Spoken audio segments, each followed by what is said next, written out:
when we went to Mexico, I remember a smell on the street when we walked down the street, and they were selling this particular item all over the place, and it smelled like heaven.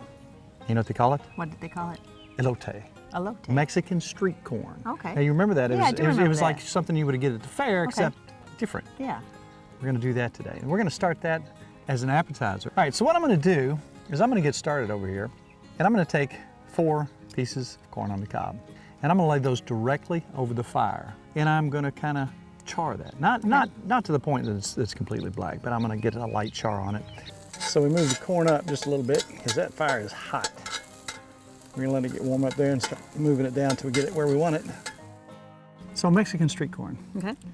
Now, I'm not claiming to be the aficionado or anything, but a lot of recipes are very simple. You want to hear how easy this is? I do.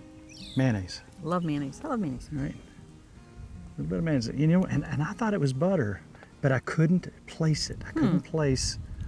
I should have known better.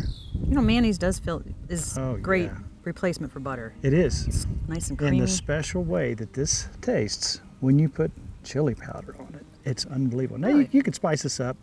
You could put some black pepper, you could put salt, but we're just going chili powder, a little bit of lime juice, and some cilantro, and I like boom. this. That's the way I remember it. Mayonnaise on corn. I like this. Mayonnaise on corn.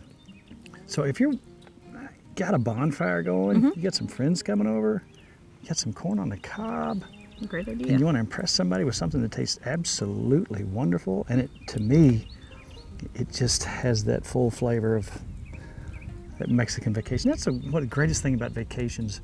As we get older, it seems to me like we enjoy the food culture as much as anything else. Now we're just gonna take our chili powder. There's one more thing that goes Interesting on here too. taste. If you'll turn those while. Right. There was a cheese, you know what it was? No. Cotija. Cotija. C-O-T-I-J-A. Okay. Then we're just gonna sprinkle some of that on there while it's still good and hot. Does that look familiar, Mrs. Farber? It does actually. It's looking pretty good. And see, I was trying to analyze everything, and I thought, is that feta cheese? Huh. But it wasn't. It's cotija. I'll tell you, I'm gonna do one more thing. Okay. If you'll cut that lime in half for me. Well, For some reason, when I think about Mexico, I think about the smell of lime. oh yeah, everywhere. The cleaners they use down there Smell like lime. smells like lime. All right, you go, Mrs. Farmer. I get to try some? Mm-hmm. All right, I'm gonna do this one. Wow. Is that beautiful or what? Oh wow. That's really good.